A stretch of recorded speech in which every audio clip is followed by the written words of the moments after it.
It's Levi Brackman here with Truth, Jewish Wisdom for Today. Thank you for joining. Before I get started, if you like this podcast and you enjoy the content, please review it, like it, wherever you listen to this podcast, whether it's on YouTube, Spotify, Apple Podcasts, Audible, or anywhere else.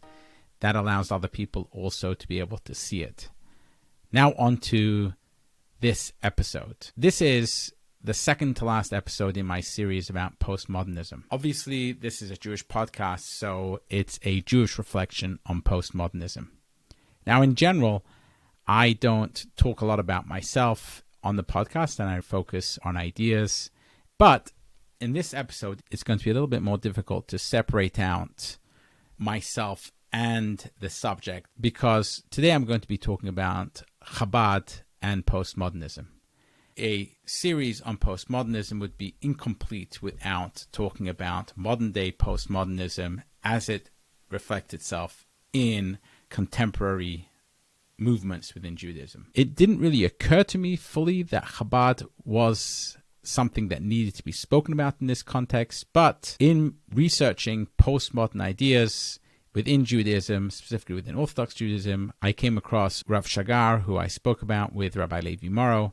But there are also significant scholars who contend that Chabad, and specifically the teachings of the late Lubavitcher Rebbe, Rabbi Menachem Mendel Schneerson, were uniquely postmodern.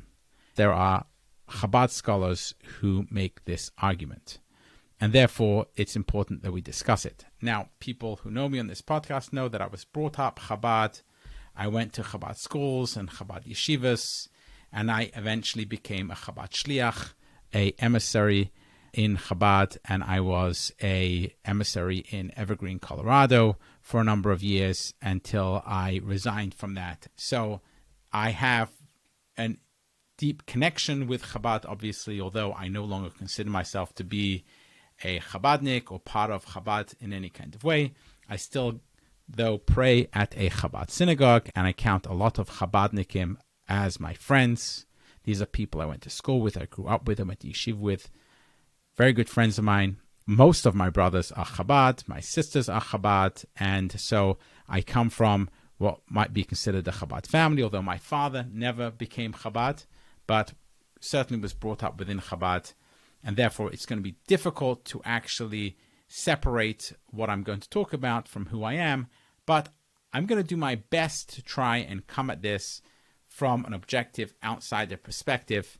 I did invite on this podcast as a guest that scholar who has written about Chabad as a postmodern movement. His name is Dr. Tali Loewenthal. Tali Loewenthal is himself a Chabad emissary in London. And again, for full disclosure, I have a personal connection with Dr. Loewenthal in a number of ways. First of all, when I was in university at University College London, I took his course in Hasidism and modernity. So I was his student in university. In addition to that, my brother married his daughter. So my nieces and nephews and my great niece now are actually also related to Dr. Tali Loewenthal. So there is a family connection there as well. So I invited him onto this podcast to talk about this. Although he didn't say no, it was clear that this wasn't something he necessarily wanted to do. So I'm going to try as best as I can to represent his views here in a non-judgmental way, just to present them. And his views have been presented in a book which he published a few years ago called Hasidism Beyond Modernity, Essays in Chabad Thought and History, published by the Littman Library of Jewish Civilization. I'm going to try and present his views here as unbiasedly as I can. To be clear, anyone who's listened to this podcast knows that I am not a postmodernist and I have very deep misgivings about postmodernism. That said, I'm going to try and understand and elaborate on the point Tali Loewenthal makes. Now, one can also be sure that not every Chabadnik will agree with Tali Loewenthal. Many people will probably vehemently disagree with him and say Chabad isn't postmodern at all. So just to put that into perspective, that this is one person's view. In addition, when I did communicate with Dr. Loewenthal about his viewpoint about Chabad being postmodern, he did mention that he had backpedaled, those were his words, from that perspective. So he didn't explain why, and I didn't get into a conversation with him because it was just over WhatsApp, but he did communicate to me that he had backpedaled somewhat from his perspective of Chabad being postmodern. I didn't understand to the extent because it seems that a major thesis of his book, and also when I was a student of his, back in 2003, he was talking about Chabad as being somewhat of a postmodern movement. But he maintains that he's somewhat backpedaled from that, didn't elaborate on why and how. There is another scholar who is outside of Chabad, and that is Elliott Wolfson in his book called Open Secret, where he also makes a very postmodern argument with regard to Chabad theology and Chabad teachings, specifically the teachings of this last Lubavitcher Rebbe, Rabbi Menachem Mendel Schneerson. So that argument he makes, and I'm also going to try and present, therefore, Elliott Wolfson's argument in his book called Open Secret. I recommend that people who want to know more about this should go and read both of these books, Hasidism Beyond Modernity, Essays in Chabad Thought and History by Dr. Loewenthal, and also Open Secret by Elliott Wolfson. I am going to give here, as I said, just an overview of these perspectives, and then perhaps a little bit of a personal viewpoint as well. So let's start off with Tali Loewenthal's view on Chabad and postmodernism. There are a few direct quotes that I'd like to read out because I think they are particularly telling. In this chapter, which is the last chapter of the book called Towards the Future, he is talking about the schism in Chabad of the Meshachistim and the anti-Meshachistim, the people who identified the Rebbe as Mashiach, and many of them claim that he's still alive and that he never died, etc., etc. And his argument is that those people saw within the teachings of the Rebbe just one major thrust, starting from the very beginning all to the end, and it was all about bringing the Mashiach. And it was all about redemption, and without the redemption, really, there is no purpose to it all.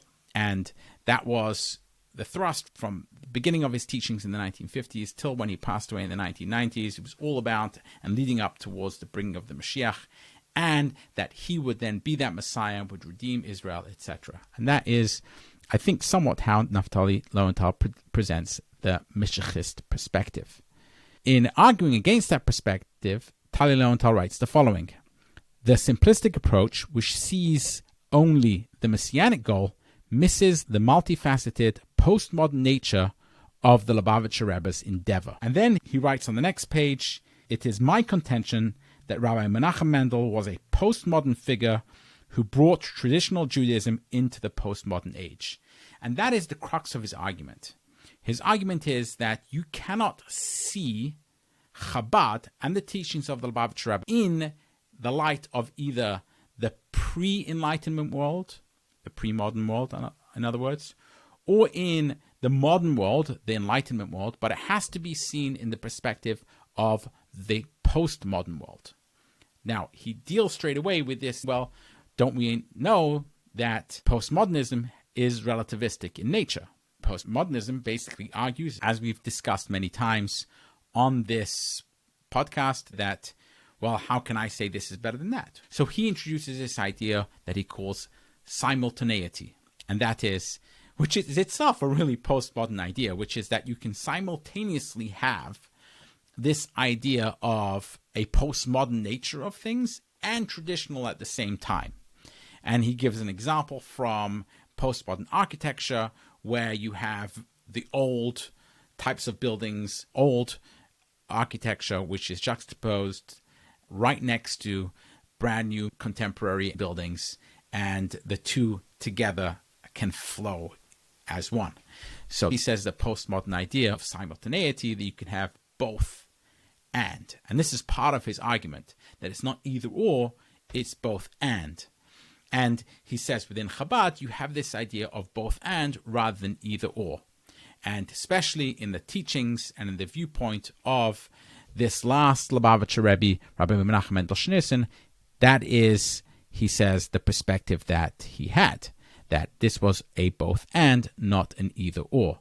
And examples he gives the idea of respecting and encouraging relationships with and reaching out to the sinner or the secular Jew, the Jew who's not involved with a Jewish and religious life, and at the same time believe that your life is the life of religion and that you should keep within halakha and keep within those limits. And at the same time, you can not just tolerate the sinner or the secular Jew, but also encourage a relationship with him and have a respect for him. Numerous other examples he gives of that, including the idea of the non-Jew, that on one hand you have a non-Jew who's other from the Jew, but on the other hand, that person also is important and he should fulfill the 7 Noahide laws. So you have this idea of, on the one hand, a very strict adherence to halakha and a strict adherence to ultra-Orthodox norms. On the other hand, this idea that we can also not just tolerate, but also encourage interaction with the non-Jewish world, with the secular world, and with secular, not so much ideas perhaps, he doesn't go into that, but certainly secular people.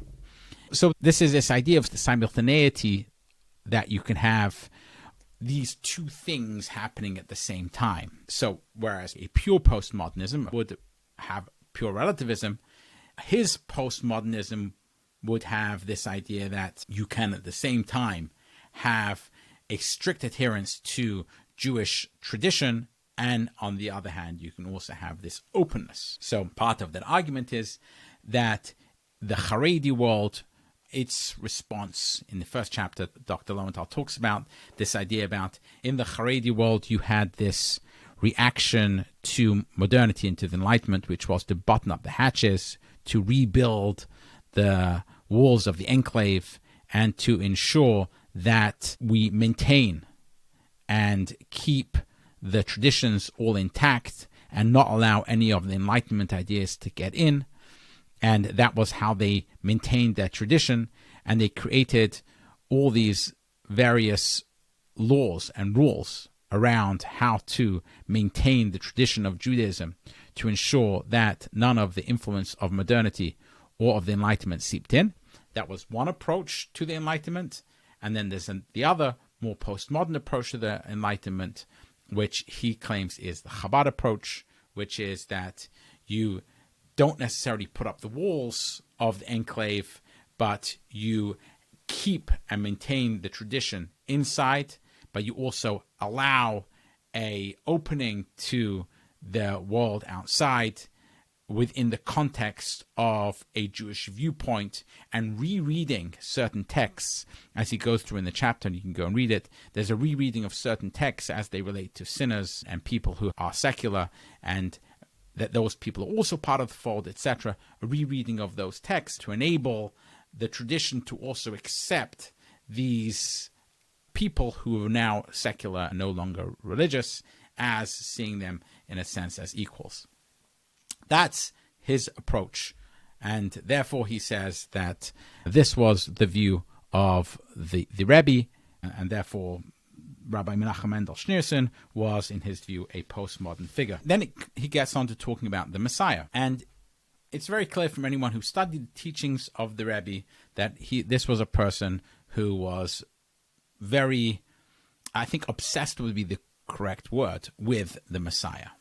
It was something which featured very heavily in a lot of his teachings, and especially as he got older, that became much more urgent on his part, and he saw, as Tali Loewenthal explains in his chapter, the Gulf War as the fulfillment of some of the prophecies that spoke about the war that was going to precede the coming of the Messiah, and he felt that the Messiah was really imminent at that time.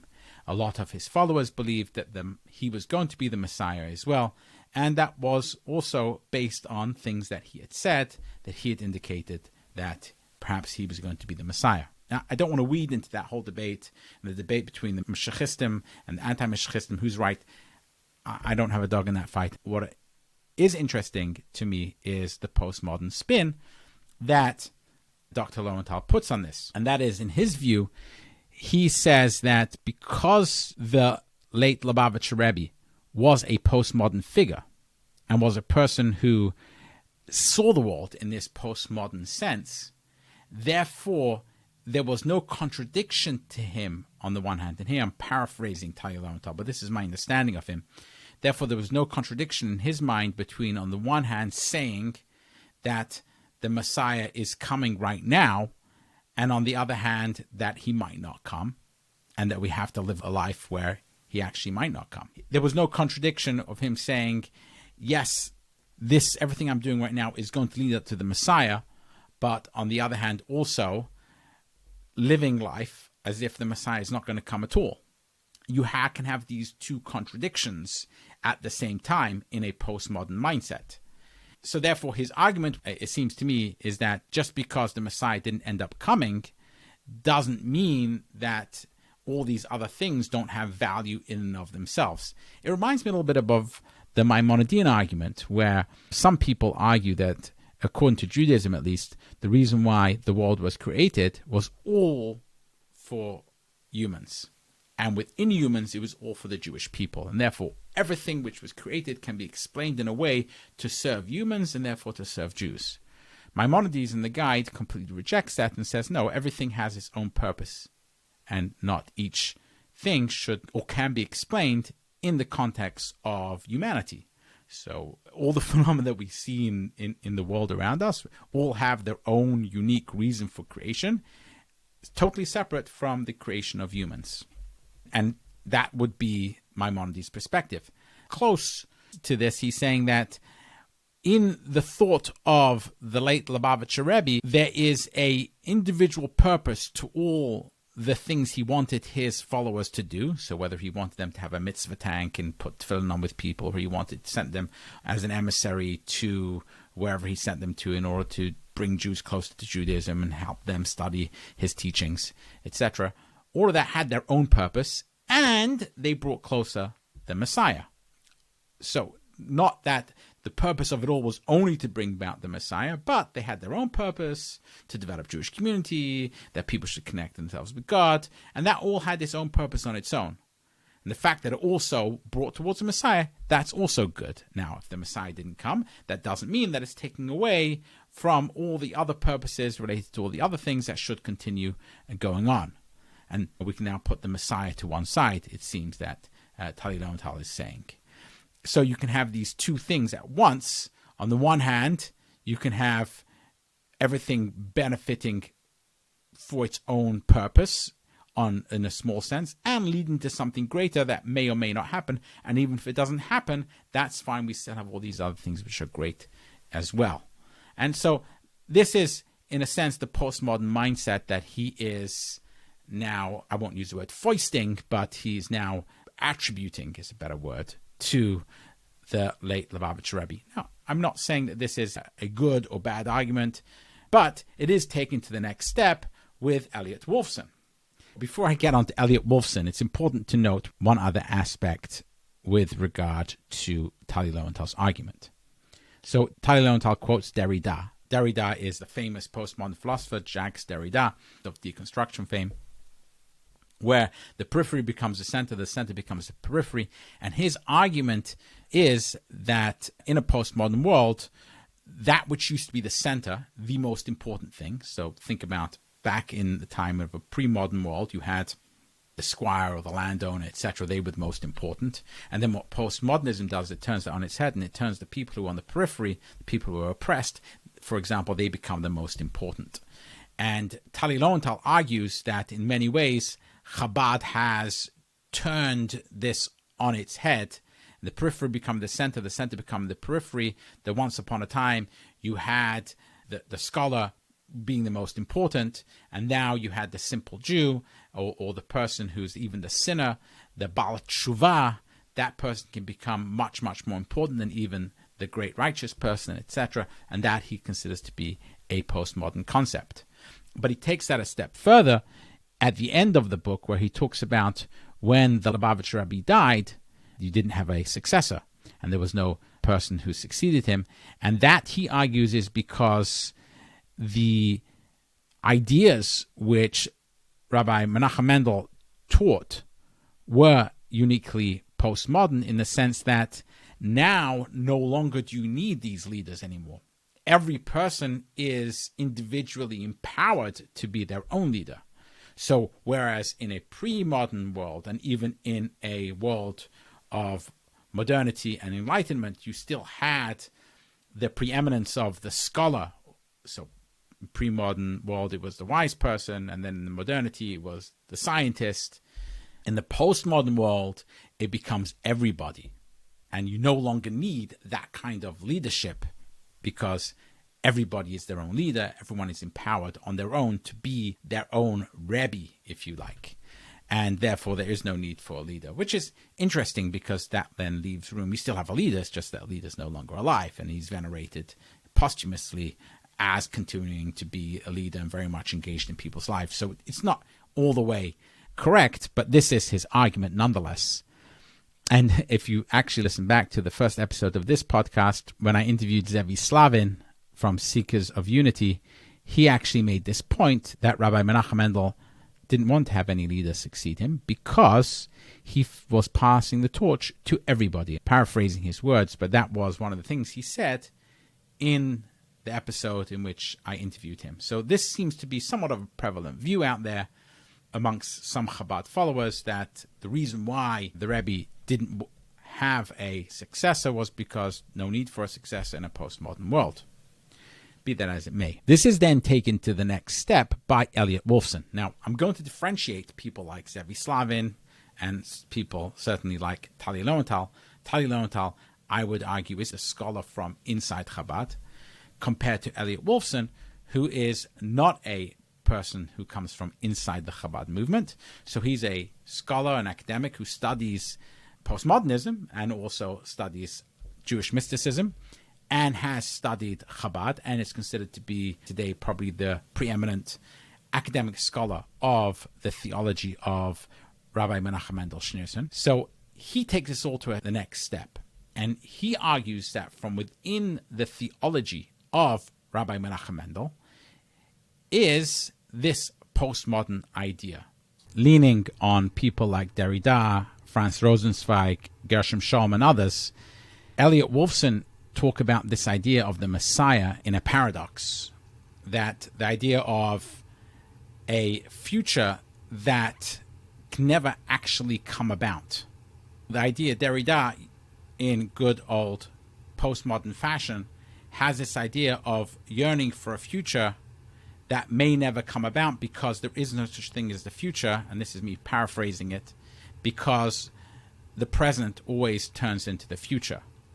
But you should still have this yearning for a future that can be entirely different than what the present is, although understanding that that is a future that may never come. So this is a uniquely postmodern idea, where you can have two opposites in one. On the one hand, there's a future which is going to be radically different than the past, and that future never comes. And he takes this idea and runs with it all the way, and argues in some sense similar to Loewenthal, but slightly different. Whereas Loewenthal argues that the Rebbe had this simultaneity. On the one hand, he had this idea where he wanted everything to happen, and it was all his actions, the mitzvah tank and the putting on tefillin with people and all those things were purposeful in their own right, but also led to the Mashiach. And if Mashiach didn't come, those things would still be purposeful.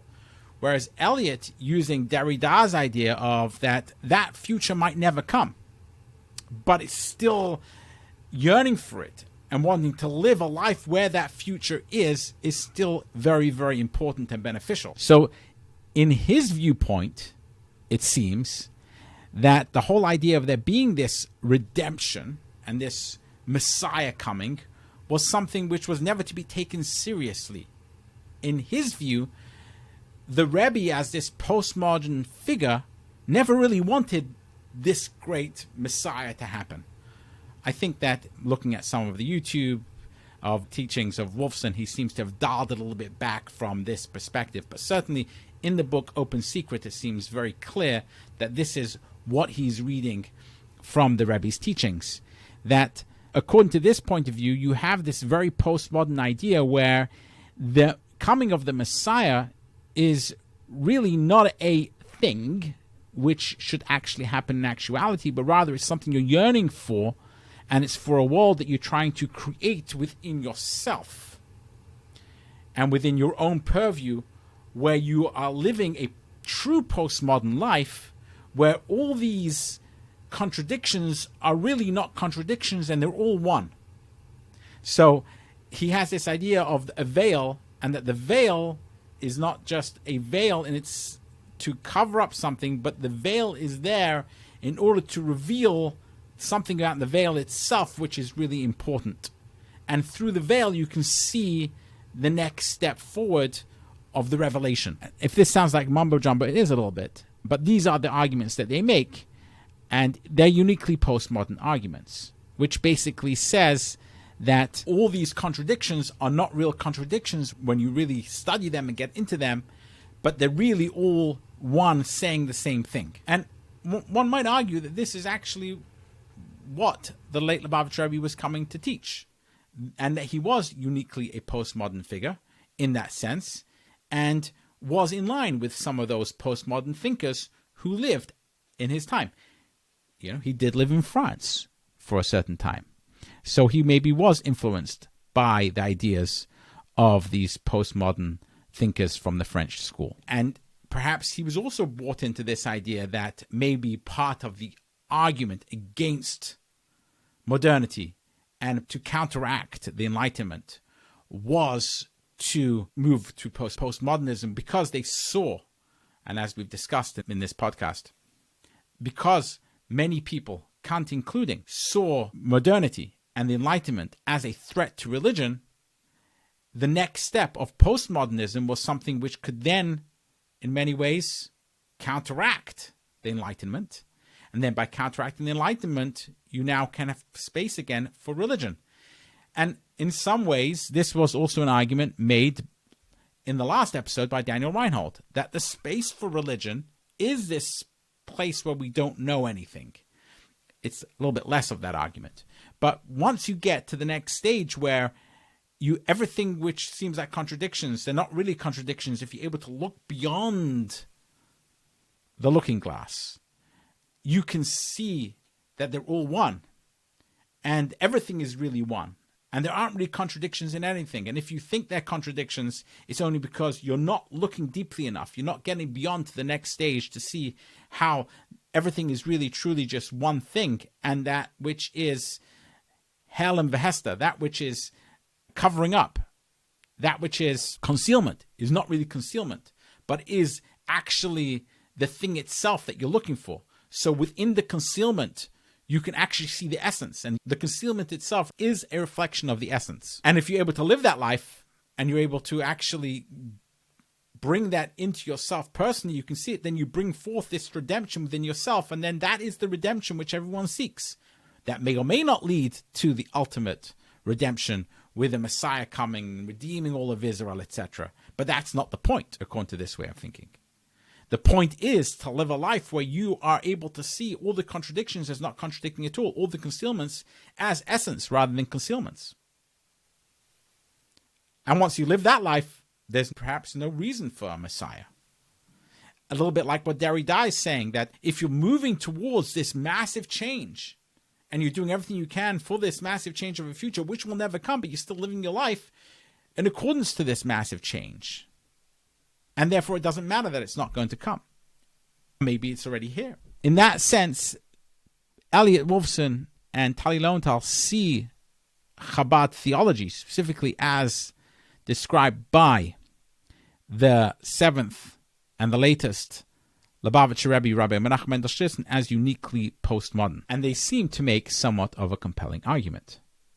Now, Naftali Loewenthal, as he said, backpedaled from this, and even Elliott Wolfson seems, from some of the YouTube videos that I watched, is also somewhat backpedaled from this, because he has to acknowledge that it's a little bit more complicated than this, because it seemed very clear that Rabbi Menachem Mendel actually wanted the Messiah to come. He wanted there to be an actual redemption. And he seemed that he was that person who was going to do the redemption and be that Messiah figure. So I think he acknowledges that it's a little bit more complicated than that. What I would also argue is that I remember as a student in Chabad, I asked one of my teachers, Rabbi Elliott of blessed memory about what he thought the Rebbe meant, because this was an argument which was being made even many, many years ago. And I said, did he really mean that there was going to be a Messiah? And Rabbi Elliott lived in New Jersey, and he'd spent a lot of time listening to the talks of the late Lubavitcher Rebbe, Rabbi Menachem Mendel, and he said this was a person who meant what he said. When he said it, he meant it. But Rabbi Zwiebel had never been exposed, at least to my knowledge. He was a person who studied a lot of Torah, but wasn't a person who would ever have read Derrida. So whether he doesn't understand the Rebbe in light of Derrida, or whether Elliott Wolfson, who've also read Derrida, maybe they're reading too much Derrida into the Rebbe when it ought not to be there. Who knows? But it seems to me it's very clear that there are a lot of people today who have taken on this whole postmodern perspective. When I was leaving Chabad, I had a conversation with Dr. Loewenthal. So I remember I looked at my caller ID, and it's someone calling from England. I answered the phone, and it's Loewenthal on the phone. And, he was my teacher. He's also my brother's father-in-law.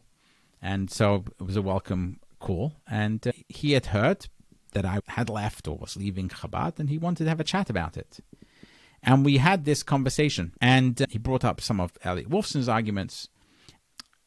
Towards the end of the conversation, he said to me, you know what your problem is, he said. And I think he said this somewhat tongue-in-cheek, but in some sense, he also meant it.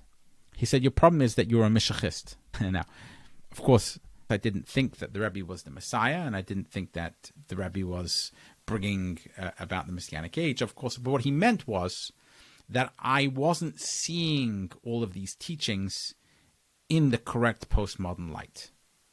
And if you read his chapter, that is his argument against the Mishachistim, that they don't understand this duality that exists, that you can have both and that it doesn't necessarily mean what it seems it means. And there's multifaceted, to use his terminology, there is a multifaceted postmodern nature to the teachings here. That if you get the multifaceted postmodern nature to the teachings here, then you understand that you shouldn't take it at face value as it seems. And that didn't ring correct to me then. It still doesn't ring correct to me now. And as I've described in various episodes on this podcast, that it seems to me that we need to understand what we're talking about. And we need to be able to have clear boundaries between one thing and the other. And when you blur the boundaries, and when you get to a place where everything's one, and good is bad and bad is good, which is where all this leads, right? Ultimately, well, the sinner's no longer the sinner, and the righteous person is no longer the righteous person. The leader, the tzaddik, the spiritual person is no longer the spiritual person. We're all spiritual people. That ends up in a place where nothing's anything anymore. And it leads to utter relativism. And it leads to the total dissolution of boundaries. What's holy and what's profane. And it never rung true to me anyway, because it seems to me that there is such a thing as closer to what's correct and closer to what's incorrect. There are uniquely bad ideas and there are uniquely good ideas. And yes, one might not be able to get to the ultimate of truth, and we might not be able to say something's 100% false. Science doesn't say that either, but we can know whether we're getting further away from truth or closer to truth. We can quantify that. And it's important for humans to be able to do that based on evidence. Once you break down all those boundaries, then one no longer knows where one stands, and anything can be anything. But beyond that, it's an ideology which I seem to reject on its face because it seems to me to be incorrect. Then when I start to analyze it further, it becomes clear to me that this isn't correct. Now, you might say, well, that's just my prejudice speaking. That's why I think it's incorrect. But in the end of the day, we do have an ability to know whether the Messiah came or didn't come, whether the person is alive or dead. We can know that. We can verify that. There are things that are verifiable. We can look inside the book and it tell us what it says. You can have a postmodern rereading of the text, yes, if you want. And that's what it seems to me people are doing.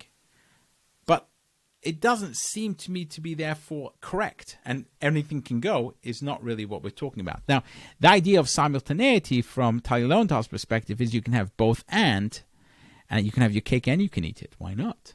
In a postmodern world, you can. But in an Enlightenment world, I don't think you can. So in Chabad, you seem to have two options. You're either accepting some of the ideas of Elliott, Wolfson, or Dr. Naftali Loewenthal, which are uniquely postmodern, which I find very difficult to accept. Or you're accepting the ideas which are from the Meshachist version of things that he meant it literally. And that, obviously, I'm not going to accept. So it leaves very little room for me to be part of Chabad.